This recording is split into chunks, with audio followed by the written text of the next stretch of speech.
الله اهو. والارض التربه صفرا اهيت. اسكندريه جميله تشرب تنقيط. وهنخش على السمسم وهو بيشرب دلوقتي وهو بيتروي دلوقتي الشمس. ادي السمسم بيشرب اهوت. الساعه 7:30 بالصلاه على النبي. احسن وقت للشمسم الري. او بالصلاه على النبي العيون اهيت كلها. وادي المصطبه عريضه ما شاء الله. السمسم دوت تقوي الجمل يعني حاجه تفرق. اهي الميه ما شاء الله باينه اهيت.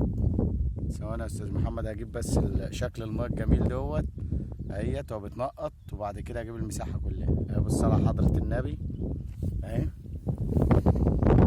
مساحه ما شاء الله. 4 فدادين بالصلاه على النبي. ده في بالصلاه على النبي حملان بالنوار اهوت ما شاء الله.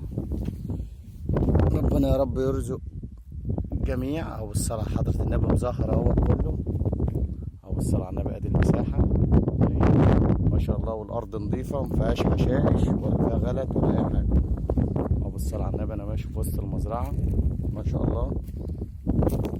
والورق جميل ولا في ناموس ولا دوده ولا حاجه ما شاء الله.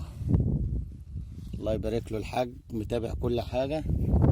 الصلاه على النبي والنظافه حلوه. الصلاه على النبي مفيش اي حاجه ولا مرض في الزرع ما شاء الله ولا اي حاجه. ولون الورق جميل اهي.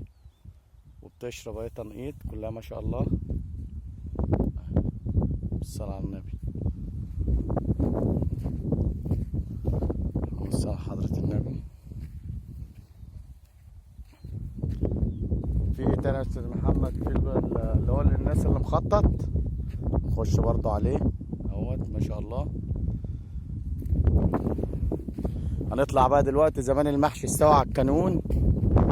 ناكل الاول عشان طبعا ايه انا لما ببقى هفتان ما بشوفش قدامي خالص عشان اركز بس في التصوير. وبعد كده يا عم محمد نكمل نتفرج على الماتش الشوط التاني الاهلي ونكمل تصوير برضه.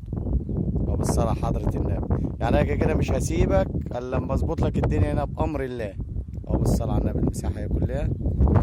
تعالى يلا نطلع عشان نتغدى عشان انا جعان.